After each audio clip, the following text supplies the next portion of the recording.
Assalomu alaykum, xush keldinglar. Bugungi videoda Kanadaning o'quvchi vizasi to'g'riliq so'zlamoqchi, ya'ni mushu student vizani iltimos qilishninki yo'llari, tartibi, uning ketilgan materiallar va pul summasi qatorliqlarni Kanadaniki mushu hukumat to'r betidan ko'rsatib qo'ymoqchi. Yana oldi bilan Kanadaniki hukumat to'r betiga kiramiz. cicgc.ca inglizcha kirgandan keyin oldi bilan ya'ni o'qish, study degandan boshlaymiz mayadan. Buni qilishdan ilgari sizlarga oldingi videoda sizlar ko'rsatib o'tgan eng oldi bilan birinchi bo'lib qilgan ishimiz shu to'r betdan bir akkauntdan birini ochib, shu yerdan boshlaymiz degandik. O'zinglarning akkauntga kirsizlar, study degan yana ochsizlar yoki bo'lmasa sizlardan so'raysiz, sen nima ish qilmoqchi, what would you like to do today deb. Bugun nima ish qilmoqchi deb shu chog'da shu study degandan boshlasanglar bo'ldi mana shu yerdan yana. Hamma narsani shu Kanadaniki to'r hukumat to'r betidan ko'rsatib berilgan. Birinchi bo'lib qarasak, mana prepare to study in Canada. Kanada o'qishga tayyorlik uchun qanday qilish kerak? Mayda get a study permit faster. Tezroq kelish uchun qanday qildi? Work as a student kelgandan keyin ishlamoqchi bo'lsangiz qanday qilasiz? Andan keyin o'qish bitirgandan keyin qilamsiz, qilmamsiz degandek bu yerdagi nurg'un narsalar hammasi shu Kanadaning to'r betining ichida bor. Shunglashqa sizlarga til bilsanglar mushuni cho'qim qila olasizlar deganni maqsad qilib sizlarga shu yo'llarini ko'rsatib beryapman. Nima deganda men ilgari Kanadaga kelishda vosita shirkat ishlatdim dedim emasmi? Kelgandan keyin savatdoshlar bilan paranglashgan chog'da deydi, bir Xitoy qizaloshlar deganda sen qanday kelgandingda paranglashgan chog'da men vosita shirkatga 15 ming pul berib kelgan, o'sha ishni qilib bergan deydi desam. Sening ishingni men qilib bersam momamti 15 ming bergan bo'lsam men qilardim deb boshlatdi. Keyin bir necha qatam o'quvchi vizasini almashtirish, o'zgartirish, uzartish jarayonida shu Kanadaning hukumat to'rnamini bilib bo'lgandan keyin qiladigan ishlarning hammasi shu yerda ekan. Shunglashqa shu o'zimning bildiganlarimni sizlar bilan o'rtoqlashsam, o'zinglar qila olasizlar, vosita shirkatlarni izlamanglar, haqlar qo'yilib ketmanglar deganni maqsad qilib bu videolarni ishlayapman. Foydalanishinglarni, o'z kuchinglarga tayanib ish qilishinglarni, ortiq pul xarjlamasliginglarni, shu xarjlamoqchi bo'lgan pulinglarni bo'lsa til o'rganishga ko'proq shu o'zinglarniki o'qishga, ma'rif ishlariga bakrak kuchsanglar deganni maqsad qilib bularni sizlar bilan o'rtoqlashyapman. Bekor quruq gapni chaqib ketdim, boshlayveray ishimnimsa. Prepare to study in Canada. Kanadaga kelishdan ilgari tayyorliklar qanday bo'ldi ekan desa, eng oldi bilan qiladigan ishingizning hammasi mana shu yerda hammasini deb beribdi mana yo'li bo'yicha. Eng oldi bilan choosing a program and school. Bir maktabni va programmani tanlaydi ekansiz. Ya'ni qanday primary boshlang'ich maktab tanlamsiz, o'rta maktabda o'qiydigan bolangizni yotamsiz, ya post secondary school, language school, ya'ni til o'rganadigan maktablarmi? Avval bir maktabni tanlaysiz. Ya'ni designated learning institution ashunday maktablarniki tizimliklarim bor shu yerda yoki o'zingiz Google'ga kiriblam qaysi shaharda o'qimoqchi bo'lsangiz, masalan Torontoda o'qiyman desangiz Google'ning ichiga kirib Torontodagi oliy maktablar yoki boshlang'ich maktab, o'rta maktab bolalaringizni o'zingizniki amaliy ahvolga qarab maktab tanlasangiz bo'ldi. Eng oldi bilan qiladigan ishingiz maktab tanlash va programma tanlash. Bu programma skolani qanaqa tanlaymiz desam, o'sha yerdagi tizimliklar bor. College'da o'qimsiz, university'da o'qimsiz yoki bo'lmasa private career college, ya'ni shaxsiy maktablarningki shu kasbiy maktablarda o'qimsiz yoki bo'lmasa tilda o'rganamsiz, masalan language schools. Mushlarniki tizimliklari hammasi bor. Masalan study in French bo'lsa, Quebec o'lkasiniki u ayrim, Quebec shahri, Montreal shahri degandeklarda o'qimoqchi bo'lsanglar, buni ayrim to'rbet Quebec o'lkasining to'rbetiga kirib izlasanglar bo'ladi. Hozir Quebec o'lkasidan sirt boshqa yerlarda o'qiydigan yerlarni izlamoqchi bo'lsanglar, shu yerga kirsizlar demoqchi. Qancha pul ketadi, tuition fee, health insurance, ya'ni salomatlik degan. Doim ishlab qoldi, kechiringlar. Kelgan to'q maktabniki ahvollari to'g'riliq degan to'q yana. Avval maktabni tanlaymiz dedik. Choosing a school qanday bo'ldi? Designated learning, get the right documents, qanday dokumentlar ketadi? Kimlar qila oladi? Hammasi shu yerda bor ekan mana. Til bilsanglar ham hammani o'zinglar qilib keta olasizlar. Kanadaga kelishniki sharti nima desa shu ikkala shart bor. Birsi pul, birsi til. Til bilmasangiz faqat pulingiz bo'lsa, undan kela olasiz. Pulli bo'lsa, qolgan hamma shartlarga tushira olasiz. Eng muhimi shu ikki shart, birsi til, birsi pul. Choosing a school. Dedik, maktablarni qanday tanlash deb. Post secondary institution, university, college, language school. Endi o'rgatadigan how to apply schools. Odatda maktabniki qanday iltimos qiladi deganda shu maktabni tanlab bo'lgandan keyin shuningki o'ziniki maktab tor betiga kirsiz. Tor betiga kirgandan keyin odatda hammishni shu kompyuter tordilam el xatar qilgan bo'lib ketadi. Undan keyin tuition fee qanchalik pul ekanligini shu maktabniki o'zidan tor betning o'zidan bilalaysiz qaysi programmada o'qimoqchi bo'lganligingizni. Designated learning institution desa ma'no ichida nurg'un maktablarniki tizimligini deb berdi. Masalan, mayetni tizimligini ko'rsatib beraylik. Masalan, qaranglar, sizlarga o'zim maktablarni ko'rsatib beray. Masalan, bu o'lkalarning ismi ekan. O'zim hozir turadigan yerim Ontario o'lkasida. Quebec o'lkasida tanlasanglar boshqa to'rbat ko'radi. Shu Quebec o'lkasidan sirt qaysini ham tanlasanglar bo'laverdi. Masalan, Ontario o'lkasidagi maktablarga ko'rib maktablarniki tizimligi hammasi mishadi bor. Bu yerda maktabniki learning institution'ninki nomerlari bor maktabniki. Manki turish o'rni tanlagan chog'da bu yerdagi PGWP eligible program degan shunga yesni tanlasanglar bo'ldi. Nima desa o'qish bitirgandan keyin qilib qolgancha qilib qolmiz desanglar, shu postgraduate work permit deydigan bir xil shu work permit bor. Oliy maktab shu maktab Kanadadagi maktabni bitirgandan keyin beradigan bir xil xizmat visi. Shuni almashtirib bo'ldi. Shunlashqa shuni tanlagan chog'da bu yerda yes deganni tanlasanglar bo'ladi. Bu yerdan buncha olajaq maktablarning ichidan yes deganlar bor ekan. Masalan, mana qarab baqsaq, Algonquin College, Pembroke, Ottawa, bu shunday maktablarni tanlasanglar bo'ldi. Yoki bo'lmasa men boya degandagidek shu Google'ning ichiga kirib o'zinglar avval maktabni tanlanglar. Maktabni tanlagandan keyin uning ismini yozsanglar, bu yerdagi Learning Institution Number degan bu DLI nomeri degan shu chiqadi. O'qish bitirgandan keyinki bu xizmat visini almashtirib bo'lamdi bo'lmamdi degandeklarni shu yes no deganlar qarab o'zinglarniki maktabni tanlasanglar bo'ldi. Ajab hakikaten buni demay bo'ldi. Birinchi savol maktab tanlash eng oldi bilan qiladigan ishinglar. Andan keyin maktabniki adresiga kirib o'zinglarniki shu o'qimoqchi bo'lgan programmadagi o'qish puli degandeklarni nima qilsanglar bo'ladi? Surishtirsanglar bo'ladi. Endi get the right document. So'zlaydigan qandaq materiallar, dokumentlar ketadi deganni so'zlasak, proof of acceptance. Ya'ni bir parcha sizni qabul qilganlik maktabniki o'qish qabul qilganlik qog'ozi. Proof of identity, o'zingizniki kimligini isbotlab beradigan material, ya'ni passport, travel document. Proof of financial support, ya'ni shu pul, ya'ni shu eng asoslisi shu. Eng asoslisi shu ekan mana. Andan keyin depending on your case, ya'ni o'zingizniki amaliy ahvolga qarata letter of explanation, ya'ni bir tushuntirish qog'ozi, masalan siz maktabga qanday o'qimoqchi, keyin qanday qilmoqchi degandek explanation bir tushuntirish qog'ozi. Certificate acceptance to Quebec. Agar Quebecda o'qimoqchi bo'lsangiz, men boya deganigidek, shu Quebec o'lkasidagi maktablarniki certificate acceptance u davlatniki ayrim davlat deyman, u o'lkaniki ayrim bo'ldi dedim-ku, ashlaniki bir certificate chiqarib berdi maktabniki qabul qilamiz degan chog'da shuni demoqchi. Andan keyin custodian declaration, other documents o'zingizniki asosli men uchisini ham so'zlaylik. Mana proof of acceptance degan dedim. Proof of acceptance degan shu o'zingizniki maktabiniki o'qimoqchi bo'lgan maktabiniki qabul qilish qog'ozi. Andan keyin proof of financial support. O'zingizniki ketadigan bu iqtisodiy chiqim qanday bo'ladi? Proof of Canadian bank account in your name. Men dedim-ku, men o'zimniki nimsini so'zlagan chog'dimi? Kanadadagi ma'lum bir bankadagi o'zingizning nomida ochilgan bir account bo'lishi kerak. U odatda o'zingizning turish davlatim bo'ladi odatda. Men aytgan qilgan chog'da shu Jungo bankasining ichidan u Kanadadagi shu BMOdan oshgan hisobot bankimga pul urgan o'zimniki hisobotiga. Andan keyin yana birisi guaranteed investment certificate. Kanadadagi oliy maktablarga o'qimoqchi bo'lsangiz, GIC certificate deb oldin ketim o'zimniki nimsiz bir so'zlagandim. Shu o'shaniki bankasiga bir yillik qo'ydigan GIC nima? O'zingizniki turmush chiqimi.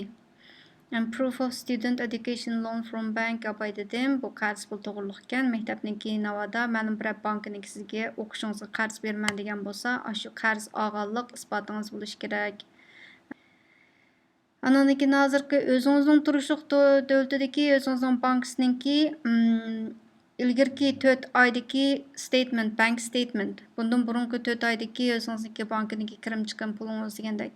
A bank draft can convert it to Canadian dollars. Yani özünüzdeki bankasındaki pulni Kanada dollarga aylandırılıp bolduğan aşınaq bir bank draft buluş gerek. Yoki bo'lmasa ondan başqa yana proof of you paid tuition or housing fee.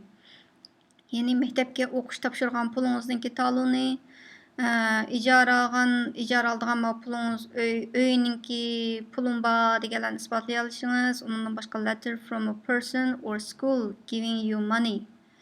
Ya birаз sizga pul berib turadigan bo'lsa, yoki maktab pul berib maktabninki uchurlari bormi shundoq ish qilib, pulga munosabatlik bir narsaning hammasini o'sha yerda isbotlab bergin degan gapga. Qanchalik pul ketadi degan chog'da eng oz deganda ketadigan pul qanchalik ekan degan bir şeyni ko'raylik. Outside of Quebec, ya'ni Quebec o'lkasidan boshqa yerlarda ketadigan pul soni mana bunchalik. Ya'ni o'zingiz yolg'iz kelmoqchi bo'lsangiz, bu $10,000 degan o'zingizninki required per year additional to the tuition. O'qish pulingizdan sirt bir yillik 10,000 pulingiz bo'lishi kerak ekan. Yani bu demekçi her ayda $833 pulingiz bo'lishi kerak demekçi. First family member yani balınız, ayalınız degandeklarni birga kelmoqchi bo'lsangiz, uningki birinchi shu additional cost is 4,000. Siz o'zingiz deylik, o'zingizning $10,000 pulingiz bo'lishi kerak. Undan keyin ayolingizni birga kelmoqchi bo'lsangiz $4,000 pul bo'lishi kerak. Undan ortiq every additional accompanying family member 3,000 koy. Eğer iki balanız bolsa, iki balanız ve ayalınız bulup, özünüz yalğız okumakçı, yani ki bu aile azalarınızı bilip kelmekçi bolsanız, o çağda her bir balanız için $3,000, ayalınız için $4,000, özünüz için $10,000 dep özünüzdeki turmuş çıkımıga ketadigan pul. Oşunchalik pul bolish kerak. Demek özünüz yalğızdan bir yerga ketýärmen, onda ayalınız, balalarınızny mahalaysiz iltimas qilsangiz, mushu ketgan mushu talab qilgan tartiblar bo'yicha mushu materiallarni hammasini to'liq ta'minlab bersangiz, ayolingizning bolalaringizni tamoman akaygil bo'ldi. Unda bir-biringlarni yolg'iz tashlab qo'yib, bu yoq bir-yoqlarga bolalarni yolg'iz tashlab qo'yib ketib qolmanglar boshqa davlatlarga. Bunda bir oila bola chaqaringlarni tashlab qo'ysanglar, yillab jam bo'lolmaysizlar. Uzun mezgillar ketadi. Bu yerga kelib ham qo'l ko'tarib olasiz. Panohlik tilib olasiz. Ondan keyin yo qo'lingizda pasport yo'q, hech nima qila olmaysiz. Qachon siz o'zingizniki kirimi bo'lib Aşı kirim ailedekilerninki onu ekleş degan özünüzün işi buldu vaqti kelgan chaqda hökumat kelib berdi deb qarab o'tiradigan gap yo'q. O qanaq bo'ldi degan chaqda Family United deb bir programmalar bor, ya'ni oilasini sponsor qilib keladigan. Avval men bir yilib turaylam, baytaplam Yevropa davlatlariga, Kanada, Amerikalarga ketib, ailedekiler bilan karimiz yo'q, yolg'iz tashlab qo'yib, unda jabada qo'ysak bo'lmaydi. Nima qilgan, u oila degan unda tashlab etishga bo'lmaydi. Bu gaplarni demay turay bo'ldi. İş qilib o'quvchi visi iltimos qilsangizmi, ya'ni shu ailedagilarni birga elib kelgil bo'ladi, demak pulli bo'lsa degan gap. Bu bir oila 3 jon sonninki oilaning asosining ichida birisi o'qimoqchi bo'lsa, 3sinin kelish uchun 1 yillik turmush chiqimingiz uchun $17,000 bo'lishi kerak deydi. Bu faqat turmush chiqimi. Andan keyin maktabninki topshirgan tuitiondan sirt odatda $10,000 maktabnikiga, $10,000 o'zingiznikiga deb shunchalik pul atrofida nima qilsangiz, ammo Quebec o'lkasininki kirim chiqimi shu pulga ketadigan shart ekan. Buni so'zlamay bo'ldi. Shu Quebec o'lkasidan sirt boshqa yerlarda o'qiydiganlarniki chiqimi mana shunchalik. Letter of explanation. Bu intayin muhim. Ayni chog'da men nima qilgan chog'da men o'qituvchi edim, ingliz tili o'qituvchisi, o'qishni bitirib bo'lib maktabimga qaytib ketaman deb menda tushuntirish xat yozgan. Ya'ni viza officer shu viza beradigan odam sizningki mushu xatingizga qarab sizni to'liq tushundi, ham o'zingizdagi maqsadni tushundi deydi. Bu demakchi, niyatingiz mayakka panohlik tilash bo'lib qolsa, siz yo'lingiz o'quvchilik yo'lini tanlasangiz, bu ikkisi ayrim ikki niyat bo'lib qolsa bu bo'lmaydi. Birsi demekçi boğunum şu, navada siz mayak kiyip o'ltiraqlashni o'ylasangiz, o'ltiraqlashadigan yo'llarni o'ylashing. O'qimoqchi bo'lsangiz, shu o'qiydigan yo'llarni o'ylashing. O bir narsani niyat qilib turib, boshqa bir yo'lga chiqib olsangiz, asallam shu rad olinib ketasiz degan gap. Yig'inchoqlab desak, qanaqa qildik? Eng oldi bilan o'zingizning akkauntga kirasiz. Akkauntga kirgandan keyin o'qish, ya'ni study degandan boshlaysiz, nima qilmoqchi degan yerdan. O'shaga andan keyin ketadigan dokumentlarning ismi chiqqan chog'da men boy deganlikidek, boydagi dokumentlarning ismi nima chiqdi? Proof of acceptance. Maktabning uqtirish qog'ozi, proof of identity, yani özünüzün kimligini isbatlaydigan materiallar, identity degende qandaq identity, valid passport, yani vaqti bor pasport bo'lishi kerak yoki travel document bo'lishi kerak. Andan keyin two recent passport size photos, shu pasport rasmsidan 2 parcha bo'lishi kerak. Parcha rasmdan keyiniga o'zingizniki ism, familiyasi, tug'ilgan yil, oyni shu rasmdan keyiniga yozishingiz kerak. Andan keyin pasport yoki travel document, cho'qim vaqti bor bo'lgan pasport yoki nima bo'lishi kerak deb yozibdi. Andan keyin citizen of United States have some options. Amerikadagi o'quvchilar Kanadaga kelib o'qimoqchi bo'lsa, ularniki mana shartlar bor deb buni demay bo'ldi. Shu o'zingizniki pasporti, 2 parcha rasm, rasmdan keyinidagi ism, familiyangiz degandek mushu narsalar. Andan keyin proof of financial support degan chog'da birisi maktabga topshirgan o'qish pulingiz. Andan keyin Kanadadagi biror bankaga o'zingizning nomida ochib qo'ygan biror hisobot nomeringiz. Andan keyin o'qishingiz uchun olgan qarzingiz bo'lsa, bankiniki qarz bergan isbot qog'ozi. Undan boshqa yana o'zingizniki hozirgi turishliq davlatingizdagi bankingizniki o'tkazgan past 4 months, 4 oylik kirim chiqim jadvali.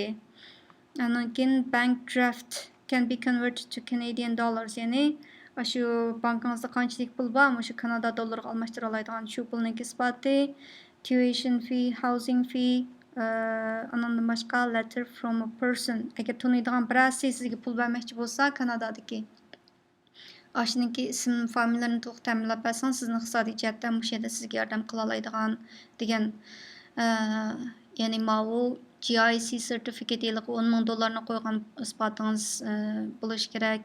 Mushu materiallar. Andan keyin pul qanchalik ketadi deganda boya bir ko'rsatdim. O'zingiz yolg'iz odamga 10 ming dollar o'zingizniki bir yillik turmush chiqimingiz. Andan keyin maktabga topshirgan 10 ming dollar pulingiz.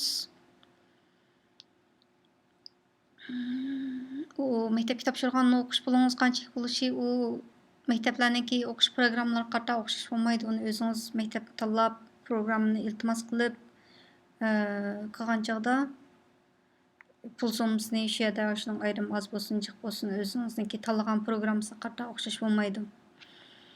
Eng oldi bilan qildigan ishingiz maktab tanlash, English, o'zingizniki akkauntga kirasiz, Sunken Study degan tanlaysiz. Eng avval qildigan ishingiz get a study permit. O'quvchi viza olsiz avval.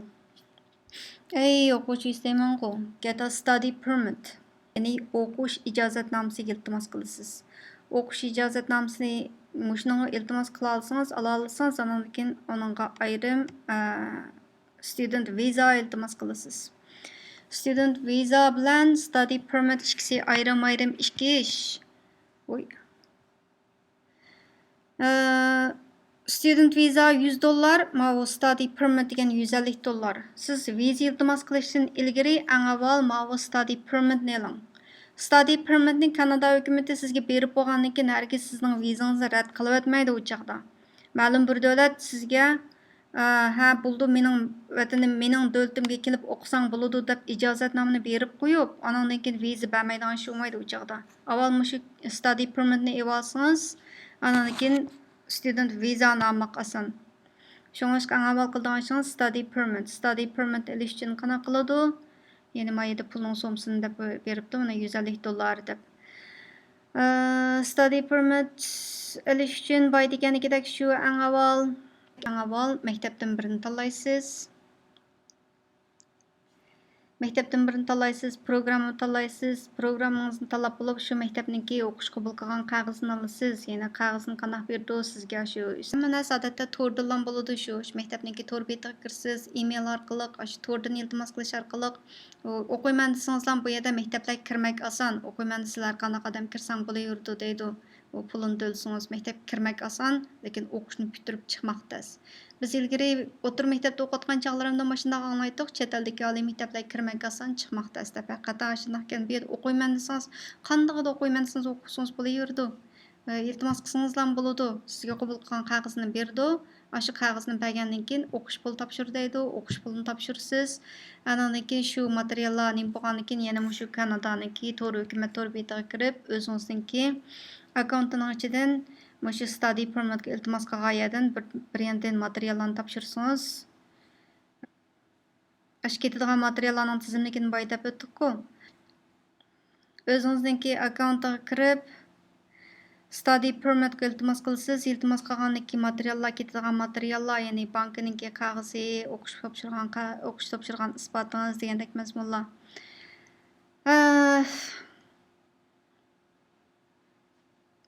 O'zimcha xili bir jiq uchurlarni ta'minlab berdim deb o'ylayman-ku. Buningki tartiblari qanday bo'ldi desangiz, eng oldi bilan study permit, ya'ni o'qish ijozatnomasi oladi ekansiz. Anandan keyin bu o'qish ijozatnomasi degan viza emas, shuningdek vizani qaytadan olasiz. Bu o'qish ijozatnomasini berib bo'lgandan keyin cho'qim viza olish chatoq yo'q bo'ldi u chog'da. Avval ma'uni eviling. Anandan keyin kimlar nima qila oladi degan chog'da shu enrolled at a designated learning institution ma'lum bir maktabga kirganligi odam, anandan keyin o'qish pul topshirgan odam, o'ziniki turmush chiqim bor odam, anandan keyin o'zingiz va oila a'zolaringizniki Kanadaga return transportation for yourself and any family member who come with you to Canada. Yani o'zingizniki keladigan transportation qatnash pulingiz o'zingiz chiqaralaydigan bo'lsangiz ham bo'laver degan. Undan boshqa qonunga rioya qiladigan, jinoyat qilmish bo'lmagan, undan boshqa yaxshi salomatligi yaxshi bo'lgan kishilar. Undan boshqa yana o'zingizniki o'qish ijozatnomangiz vaqt o'tib bo'lishidan ilgari vataningizga qaytib ketasiz degandek mushlarni isbotlay olsangiz, hammasi chin ixlos bilan o'qish niyatingiz bor bo'lsa beradi. Siz boshqa bir narsani niyat qilib o'qish vizasiga iltimos qilsangiz, rad bilan ketasiz. O'qish pullaringizni o'chog'da yana shu bir muncha yo'llarni mengib o'qish pullaringizni qaytarishga to'g'ri keldi. How to apply deydi. Endi shu acceptance letterni olgandan keyin o'zingizniki valid passport orqali o'zingizniki oilangiz, bolalaringiz bilan birlikda Kanadaga kela oladigan o'zingizniki shu chiqimlarni ko'tara oladigan, andan keyin dokumentlarni olib deydi-ku. Shu dokumentlarni ta'minlab bera oladigan odamlar ola oladi. Qanday qildi? O'zingizniki application completed o'zingiz kirgandan keyin o'zingizniki akkauntga kirgandan keyin shu application is simple completed. Where are you going to apply outside of Canada? Siz Kanadaning sirtidan demakchi. How do you want to apply online? Online qilsangiz o'zingizniki make sure what you need. Sizniki credit kartingiz yoki debit kartingiz yani pul to'lay oladigan bo'lishingiz kerak ekan. Hammasi birdan yo'llarni shunday deb bergan ekan mana. Yo'llarni ko'rsatib beribdi. Create an account or sign in. Yani o'zingizniki akkauntga kirib ham ishni boshlasangiz bo'ldi debdi. Keyin o'zingizniki mushak kelishga tayyorlik qilasiz. Kanadaga qanday kelmoqchi. Yani o'zingizniki chegaradan kirgich tayyorlanadigan materiallar, o'zingizniki shu naqd pul olmoqchi bo'lsangiz $10,000 eshib ketgan pulsiz cho'qim shu kirgan chog'da deyishingiz kerak shu chegaradagi odamlarga. Qancha naqd pul kirdingiz degandeklar hammasini. Navot $10,000 eshib ketgan bo'lsa cho'qim deysiz. Mushunchalik deb turayman siz hammalarning ishlaringiz mushuk bo'lsin. Bay deganligimdek, ya'ni shu o'zingizdagi niyat bilan yo'l bir bo'lsin. Niyatni boshqacha qilib qo'yib, yo'lni boshqacha tanlab qilsangiz, oson rad qilinishga uchrab qolasiz. Unda bo'lsa mushunchalik deb turay. Kimga ayollar bo'lsa savollarni shu ko'rgan videolaringizning ostiga yozib qo'ysangiz bo'ldi. O'zimning bilishcha javob bersam bo'ladi bo'lsa. Bu Kanadaga keladigan yo'llarni tanishtiradigan videolar bek chiqqan to'rda, YouTube'da, ya'ni hindistonlik o'quvchilarning bek chiqqan Ali Karti Party deb o'zining tilida ashdan so'zlab ketadi ekan. Biz o'zimizning Uyg'ur tilida birim yo'q ekan, bu jihatga bo'shliqni to'ldirish uchun o'zim shu bildiganlarimni ko'pchilik bilan ambarlay deb YouTube'da maxsus shu kanal ochib maxsus Kanadadagi turmushni, Kanadaga kelish yo'llarini shu sizlar bilan tang bilganlarimni o'rtoqlashayotgan. Agar foydali ekan deb qarsangiz بېسىپ قوياسىز، تارقىتىپ قوياسىز. ئابوننت بولۇشنى ئۇنتۇپ قالماڭ، دوستلىرىڭىزغا تەۋسىيە قىلىپ قويۇڭ. رەھمەت.